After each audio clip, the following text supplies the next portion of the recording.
Hello সবাইকে, praise the Lord, hallelujah.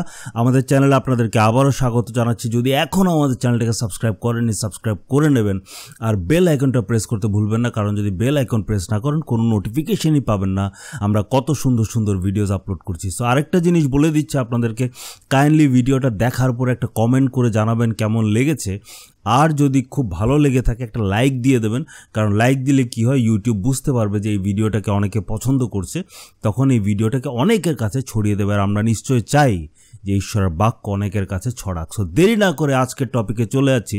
আজকের টপিকটা হচ্ছে যে কিভাবে আমরা ভগ্ন হৃদয় নিয়ে, একটা অনুতপ্ত হৃদয় নিয়ে ঈশ্বরের কাছে প্রার্থনা করতে পারবো, ঈশ্বরের কাছে আমরা যেতে পারবো। এটা এই ভিডিওটার সেকেন্ড পার্ট।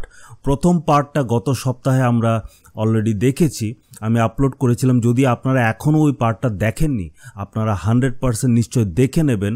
এই যে উপরে লিঙ্কটা এসছে, এটা হচ্ছে প্রথম পার্টের লিঙ্কটা।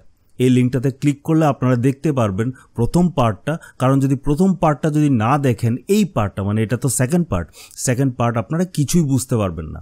আর আমি এন্ড স্ক্রিনে দিয়ে দেব, আর সঙ্গে ডেসক্রিপশন বক্সেও দিয়ে দেব, কিন্তু আপনারা কিন্তু আগে ওটা দেখবেন, আগে পার্ট 1টা দেখবেন, তারপরে পার্ট 2তে দেখবেন, নাহলে আপনারা কিছুই বুঝতে পারবেন না।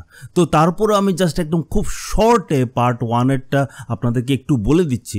পার্ট 1এ আমরা দেখেছি যখন দাউদ রাজা একটা পাপ করেছে, খারাপ কাজ করেছে বাথশিবার সাথে, তখন সে যখন অনুভব করেছে সে খারাপ করেছে, সে অনুতপ্ত হয়ে ভগ্ন হৃদয় নিয়ে, ভগ্ন চিত্ত নিয়ে সে ঈশ্বরের কাছে গিয়ে প্রার্থনা করেছে একটা গীতের মাধ্যমে, যেটা হচ্ছে গীতসংহিতা 51 নম্বর গীত। ওই প্রার্থনা থেকে আমরা কিছু জিনিস শিখতে পেরেছি। যে প্রথম জিনিসটা যেটা শিখতে পেরেছি, এটা হচ্ছে শুধুমাত্র ক্ষমা চাইলে হবে না। ক্ষমা তো চাইবই, ভগ্ন হৃদয় নিয়ে ঈশ্বরের থেকে ক্ষমা চাইবো, কিন্তু অ্যাট দ্য সেম টাইম ঈশ্বরকে বলবো, প্রভু এই পাপটা আমার থেকে দূরে নিয়ে যাও, সরিয়ে দাও, মুছে দাও। দ্বিতীয় জিনিস যেটা আমরা শিখেছিলাম, এটা হচ্ছে যাতে আমরা নিজেদের পাপটাকে হালকাভাবে না নিই। কেন হালকাভাবে নেব না? কারণ আমাদের পাপটা এত জঘন্য, এত নোংরা, এত ভয়ানক যে স্বয়ং ঈশ্বর মানুষ রূপে এসে আমার এই পাপের জন্য বলিদান হতে হয়েছে। এত ডেঞ্জারাস, এত ভয়ানক, এত ভয়ঙ্কর আমাদের পাপ। সো আমরা যাতে পাপটাকে হালকাভাবে না নেই। তৃতীয় জিনিস আমরা শিখেছিলাম যে পাপ হচ্ছে একটা, শুধুমাত্র জাস্ট একটা হালকা জিনিস না, এটা একটা দাগ তৈরি করে দেয় আপনার বিবেকের মধ্যে, আমার মনের মধ্যে, আমাদের আত্মার মধ্যে একটা দাগ তৈরি করে দেয়, আর এই দাগটা একমাত্র ঈশ্বর মুছে দিতে পারে। তারপরে চতুর্থ জিনিস যেটা আমরা শিখেছিলাম, এটা হচ্ছে আমরা যখন পাপটা করি, পাপটা শুধুমাত্র কোনো একজন মানুষের বিরুদ্ধে না, শুধুমাত্র আমরা নিজের বিরুদ্ধে না, কিন্তু পাপটা করি জীবিত ঈশ্বরের বিরুদ্ধে, বিশ্ব ব্রহ্মাণ্ডর সৃষ্টিকর্তা ঈশ্বরের বিরুদ্ধে, সর্বশক্তিমান পবিত্র ঈশ্বরের বিরুদ্ধে আমরা পাপটা করি। সো পাপটা নিয়ে যাতে আমরা খেলাধুলা না করি। পাপটা খুব ভয়ঙ্কর জিনিস, ডেঞ্জারাস জিনিস। আমরা পাপ যখন করি, ঈশ্বরের বিরুদ্ধে পাপ করি। আর নেক্সট আমরা পয়েন্ট যেটা শিখেছিলাম গত সপ্তাহে, এটা হচ্ছে যে আমরা পাপটাকে যাতে ভুলে না যাই। আমরা যদি পাপটাকে ভুলে যাই, আমরা আবার গিয়ে সেম পাপ করব। আমরা যদি পাপটাকে ভুলে যাই, আমরা ঈশ্বরের প্রতি কৃতজ্ঞ হতে পারবো না, কারণ আমরা তো জানবই না কিসের জন্য ঈশ্বর আমাকে ক্ষমা করেছে, কত ভয়ানক নোংরামির থেকে ঈশ্বর আমাকে বাঁচিয়েছে, আমাকে রক্ষা করেছে, এটা তো আমি বুঝবই না। আর তৃতীয়, কেন আমরা পাপটাকে ভোলা উচিত না, এই জন্য এটার কারণ হচ্ছে পাপটাকে যদি আমি ভুলে যাই, আমি বুঝতেই পারবো না আমি কতটুকু আত্মিকভাবে উন্নতি করেছি। এর মানে আগে ধরুন না, আপনি সপ্তাহে 7 দিন রাগ করতেন, এখন আপনি সপ্তাহে 2 দিন রাগ করেন। যদি আপনি ভুলেই যান যে আগে আপনি কতটুকু রাগ করতেন, তাহলে আপনি কিভাবে বুঝবেন যে আপনি কতটুকু উন্নতি করেছেন? সো এটার জন্য আমরা নিজেদের পাপকে যাতে আমরা না ভুলি। সো দেরি না করে আজকের সেকেন্ড পার্টটায় চলে যাচ্ছি।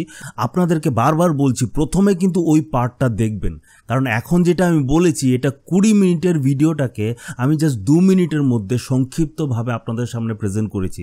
তার মানে শুধু এটা শুনলে হবে না, আপনারা পুরো ভিডিওটা, প্রথম ভিডিওটা দেখবেন, ভালো করে বুঝবেন, তারপরে এসে এই ভিডিওটা দেখুন। সো দেরি না করে চলে যাচ্ছি পার্ট 2তে।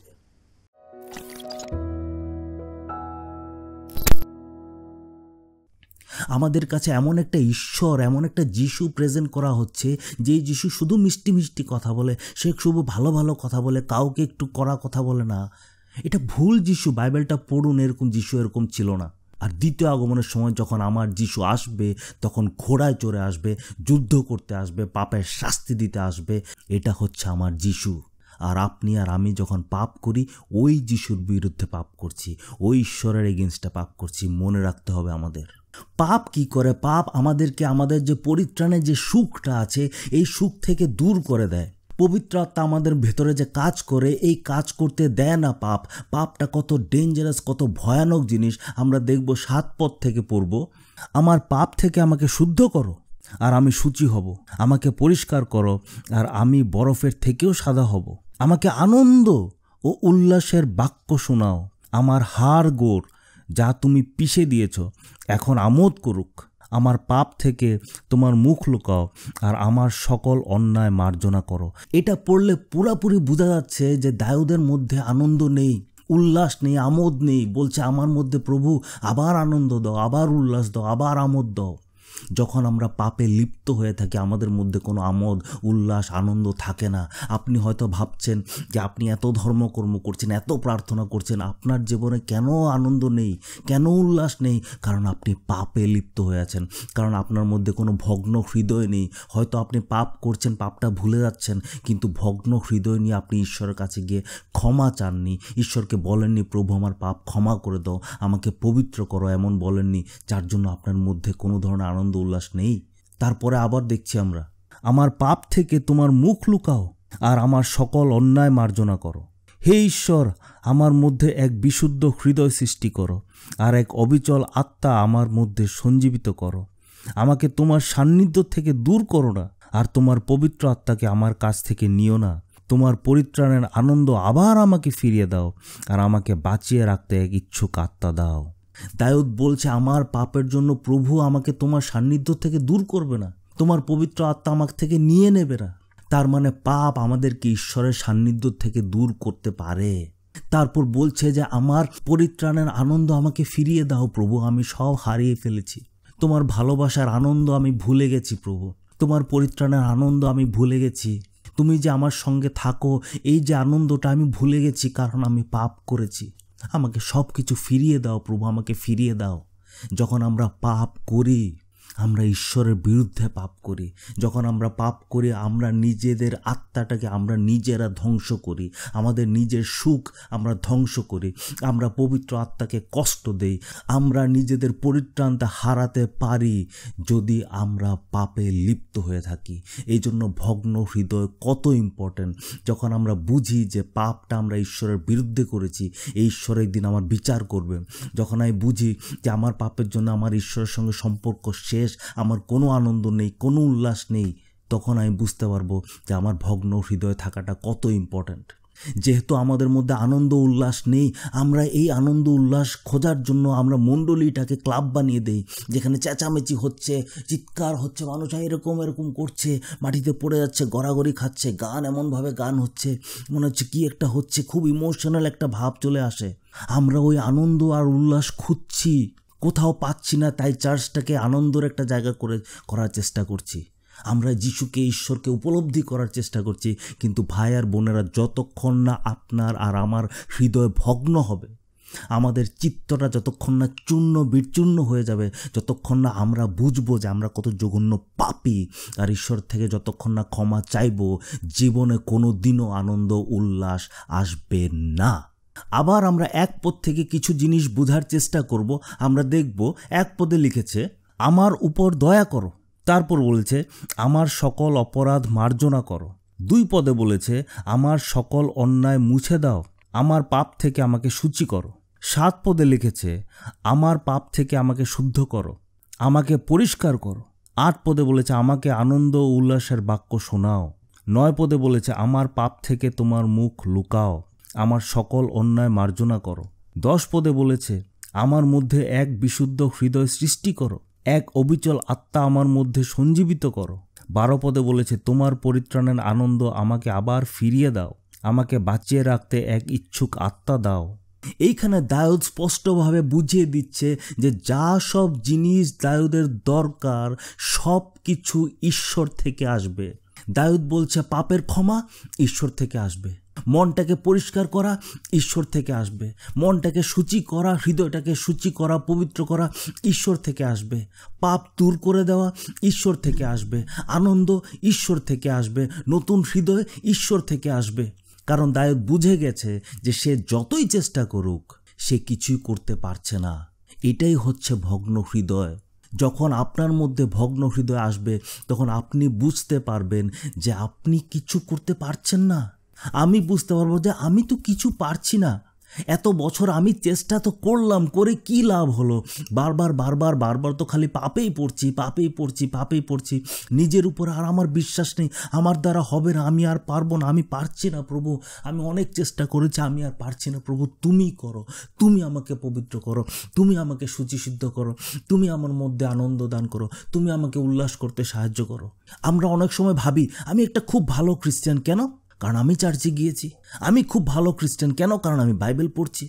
আমি খুব ভালো খ্রিস্টান কেন? কারণ আমি প্রার্থনা করছি প্রত্যেক দিন। আমি খুব ভালো খ্রিস্টান কেন? কারণ আমি মিশনারি কাজ করছি।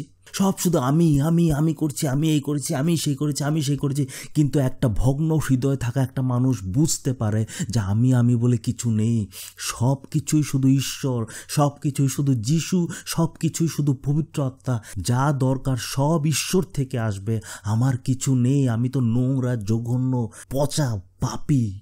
তাই শেষমেশ দাউদ 16 আর 17 পদে বলেছে, তুমি নৈবেদ্যতে আমোদ করো না, করলে আমি নিয়ে আসতাম। তুমি হোম বলি চাওনি, ভগ্ন আত্মা আমার নৈবেদ্য হে ঈশ্বর। ভগ্ন ও অনুতপ্ত হৃদয় হে ঈশ্বর তুমি তুচ্ছ করবে না।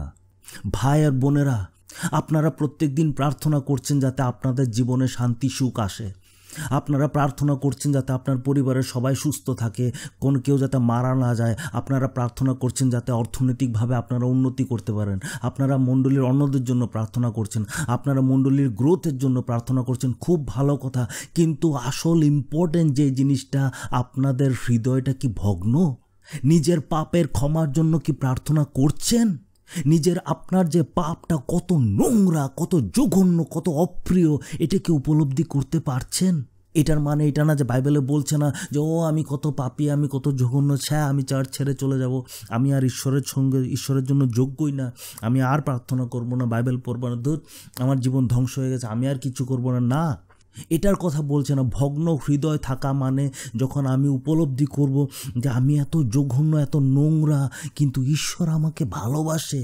ভগ্ন হৃদয় মানে আমি রিয়েলাইজ করব যে আমি এত খারাপ, এত নোংরা, তারপরেও ঈশ্বর স্বর্গ ছেড়ে পৃথিবীতে এসছে আমাকে রক্ষা করার জন্য।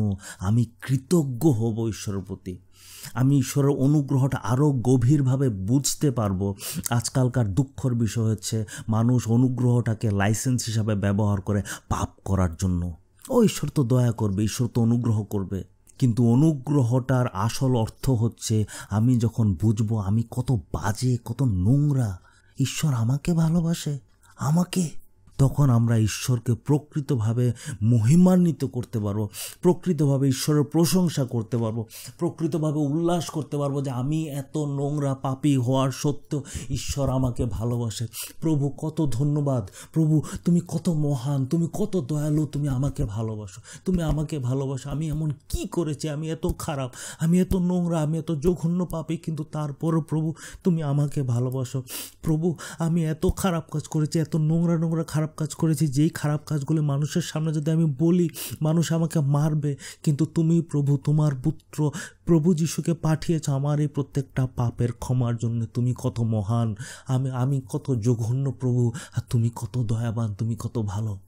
যখন আমরা প্রকৃতভাবে অনুতপ্ত হৃদয় নিয়ে, ভগ্ন হৃদয় নিয়ে ঈশ্বরের কাছে যাব, তখনই প্রকৃতভাবে আমরা ঈশ্বরকে মহিমান্বিত করতে পারবো, প্রশংসা করতে পারবো, আদারওয়াইজ হবে না। সো ভাই আর বোনেরা, একটা ভগ্ন হৃদয়ে রাখার চেষ্টা করুন, নিজের পাপটা মনে রাখার চেষ্টা করুন, আর বুঝেন যে এই পাপটা নোংরা, জঘন্য, আর এই পাপটা আপনি করেছেন শুধু কোনো মানুষের বিরুদ্ধে না, জীবিত ঈশ্বরের বিরুদ্ধে, যার শাস্তি আপনার পেতে হবে যদি আপনি ভগ্ন হৃদয় নিয়ে ঈশ্বরের কাছে ক্ষমা না চান, ঈশ্বরের কাছে একটা পরিষ্কার হৃদয় না চান। আর আপনি উপলব্ধি করতে হবে, বুঝতে হবে যে আপনার শক্তি দিয়ে কিছু হবে না, আমার শক্তি দিয়ে কিছু হবে না, কোনো সিস্টেম নেই, কোনো রিমোট কন্ট্রোল নেই যে টিপে দিলাম পবিত্র হয়ে গেলাম। এই প্রত্যেকটা জিনিস ঈশ্বরের থেকে আসবে। ঈশ্বরের কাছে গিয়ে চান, ভিক্ষা করুন, ঈশ্বরকে বলুন প্রভু আমি চাই, আমাকে দাও। এতটুকুই। আমেন।